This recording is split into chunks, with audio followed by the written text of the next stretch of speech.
Kickoff on one of the biggest days of Boston College's season is just 24 hours away. This is a big one. Boston College has got to figure out something against Holy Cross, but who's going to be the guy under center? Is it going to be TC? Is it going to be Emmett Moorhead? We're going to get into all of that, and we're going to be joined by a very special guest. You are Locked On Boston College, your daily podcast on the Boston College Eagles, part of the Locked On Podcast Network, your team every day.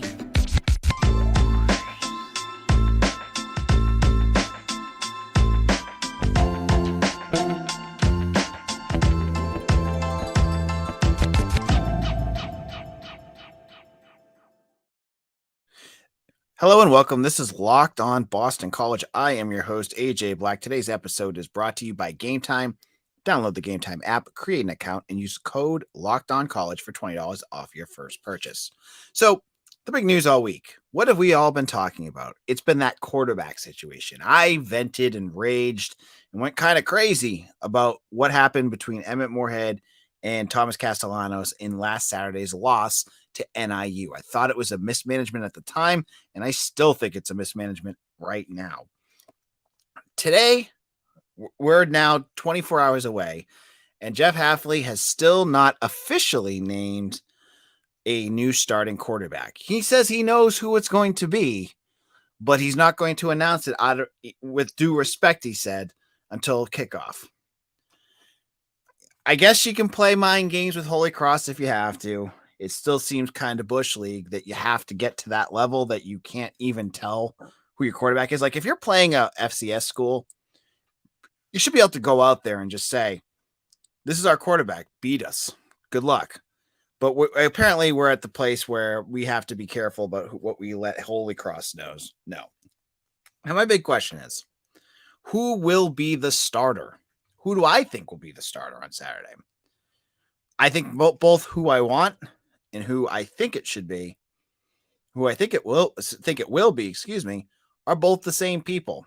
And that person is Thomas Castellanos. Now, I have already said I thought that what they did to Emmett Moorhead was dirty.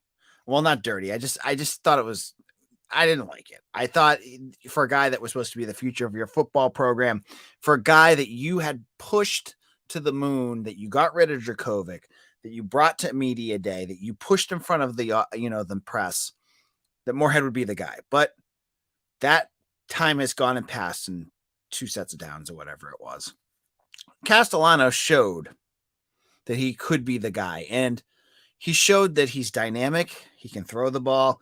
He's got the legs to do it. I think at the end of the day, Thomas needs to be the starter. And I hope he got starter reps for most of this week. Because, some of the things that we saw that were issues, whether it was his, just his touch on some passes or, the things that were going on, with the interception where he underthrew it, some of that stuff can kind of get worked out if he gets the time. I worry that he missed a practice or two and it was, kind of just, blended together. BC has to pick Thomas Castellanos to start on Saturday. I don't know where Emmett Moorhead's head is at, but I imagine he's probably still thinking behind him. If he goes out there and he doesn't play as well as he could, that he's going to get yanked. Castellanos clearly, you saw the swag and the energy he had that whole second half. Get him going, and he could be a leader out there on the field. Got a good enough arm. That pass to Jaden Williams was beautiful. And if those as Mitch said earlier this week, if those players don't drop the ball, if they don't make the mistakes, he looks like QB1. And so he's got to be the answer. He's got to be the guy. And Jeff Hafley also said that he may play both quarterbacks. Please don't. Please don't do that. You don't need to get cute with your offense. If Castellanos is out there and he's doing fine and you're getting points, don't get cute and put Emmett Moorhead back out there. Just go out there, score your points, do what you got to do to put away Holy Cross.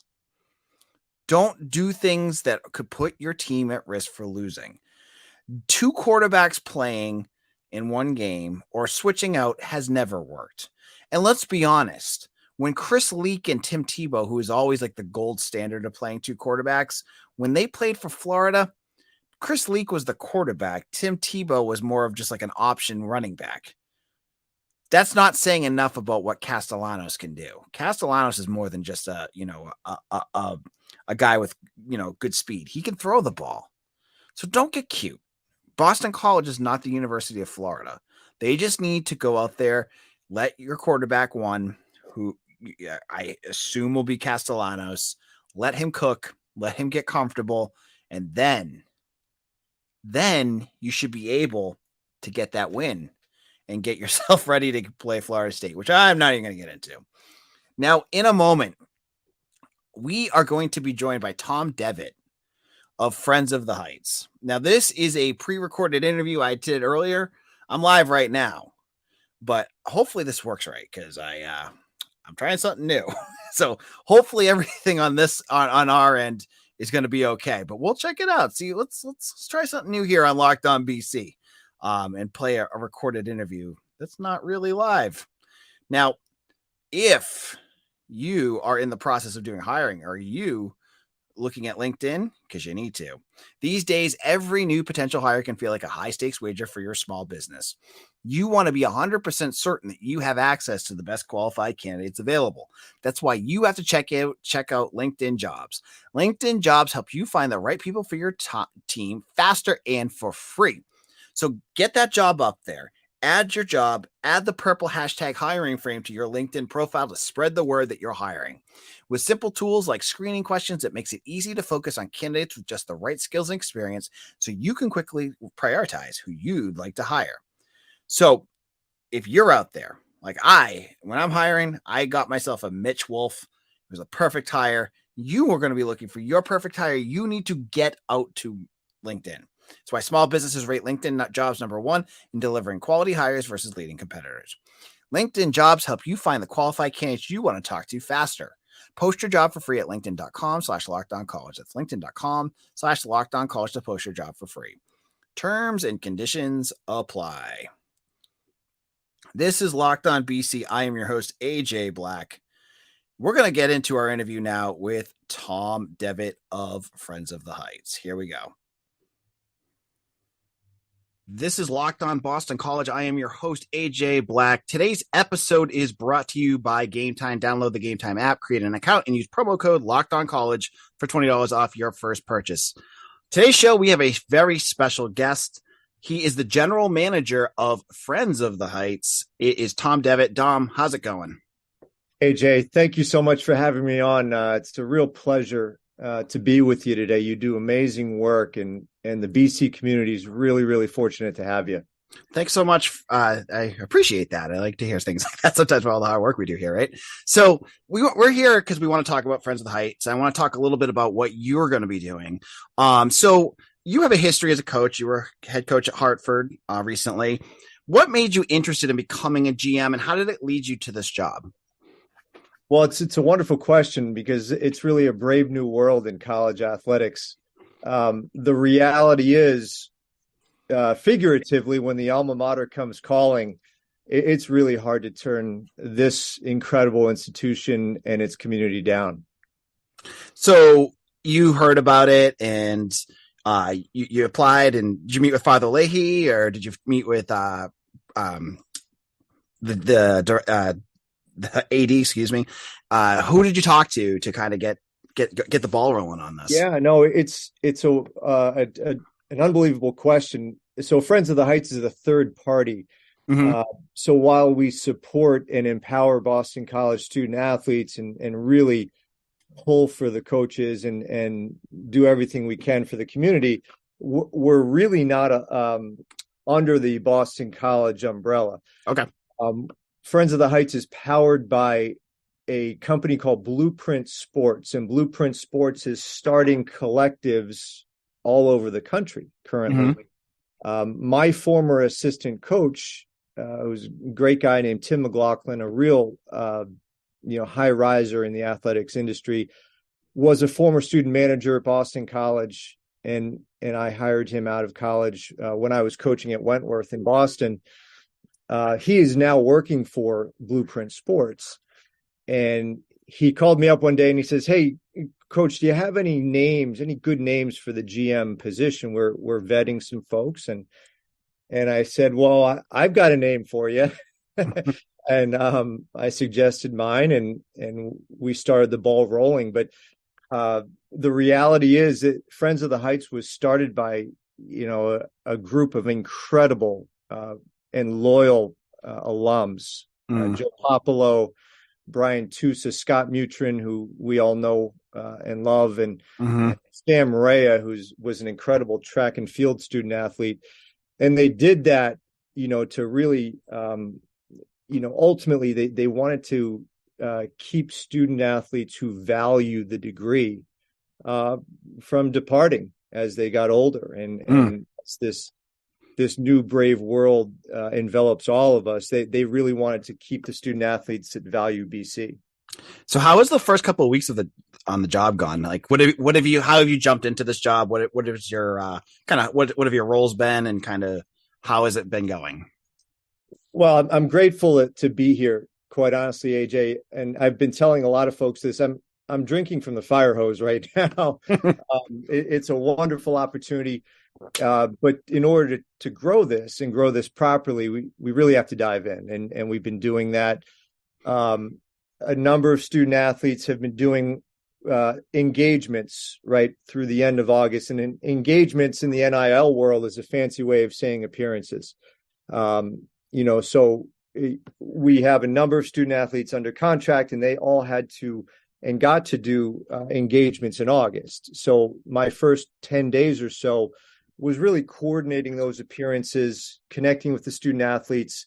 One of the very neat things about Friends of the Heights is one arm of it is a 501c3 tax-deductible organization. And so ultimately what we do is we partner with many other 501c3 organizations. And what that means is student athletes can earn their NIL doing service work within the community. So we've already done work with the Pine Street Inn, with the Greater Boston Food Bank. Just saw it. It looked like the basketball team was giving out backpacks or something today. I saw. Yes. So the basketball team was involved in a summer league called No Books, No Ball, and it's a 25-year-old summer league run in Roxbury. It's very, very impressive. They do a great job. It was really a community celebration. And that particular day, they were giving out school supplies and backpacks to youngsters returning to school. We also worked with the Dorchester Elite Eagles football program. If you can imagine an entire football program of 5-year-old teams all the way up to 13 and 14-year-old teams practicing on different corners of the same field. We had a dozen football student athletes of our own come by, talk to the youngsters there, sign autographs, talk to the parents. They were great, juicing up the young football players from Dorchester. So I can tell you this, in the 2 weeks I've been doing this, I've been so impressed by our BC student athletes. They are energetic. They are giving of their time. They want to do this the right way. And ultimately, BC is going to do things the right way. And one of the things that they're doing is this 501c3 partnership. Now, in a moment, we're going to finish our conversation with Tom Devitt about Friends of the Heights. I hope you guys are enjoying this. This was one of my favorite interviews I've done. We'll get into his thoughts on where this goes and how you as listeners can help out, even with small donations. You're going to want to hear that. Now, I am a big fan of going out to plays. I love musicals. I love going to shows. I love going to games, but getting tickets can sometimes be a pain. Not when you're using Gametime, because with Gametime, it's not stressful. It's the fast and easy way to buy tickets for all the sports, music, comedy, and theater near you. What I love about Gametime is when you go on there, you know where you're going to sit.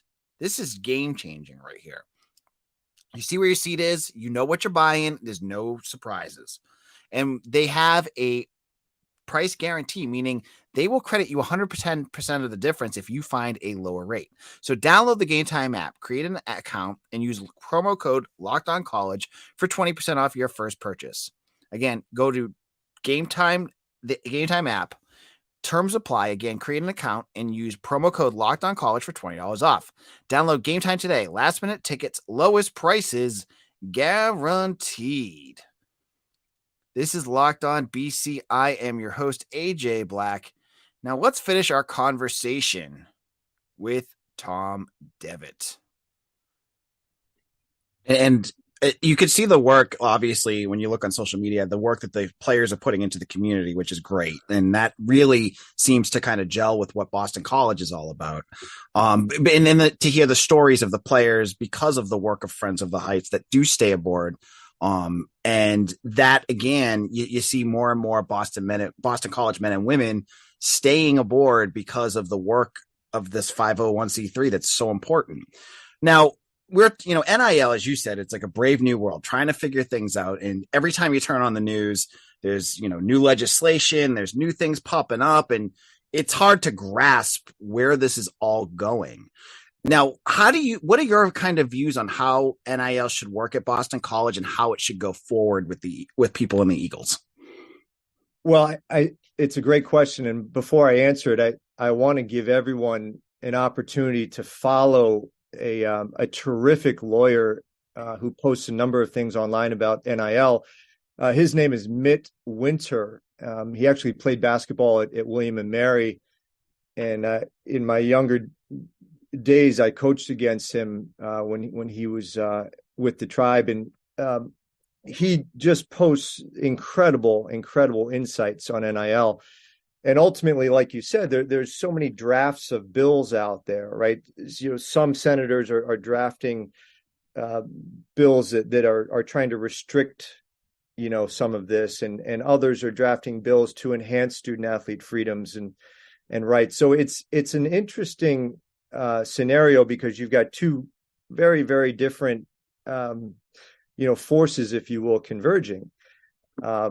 Where I see this going is, NIL is governed by state law, right? Ultimately, and where state law doesn't have a say or doesn't have something in place, it's really up to the individual institution to kind of, regulate it. There's going to be change. I can say that for sure. It's definitely going to be, there's going to be some fluidity to this thing. Whether or not things are restricted or expanded, that's really the big question. And even Mitt Winter talks about, will there be a point where student athletes must be termed employees, in which case they could unionize? Or will there be a point in time where student athletes will, request a share of TV money? Right. There's a lot that's going on out there. The comforting thing for Boston College and our community is, that we're always going to be in compliance. We're going to do things the right way, and we're going to combine that with empowering the student athlete to the best of our ability. Right. So that's that, and that sounds like the goal of Friends of the Heights. Now, you've jumped into this job, and as you said, you're drinking from a fire hose. You're taking this leadership job at Friends of the Heights. How do you want to push this collaborative or NIL collaborative forward? And what kind of goals are you kind of setting out for yourself as you step forward in this new job?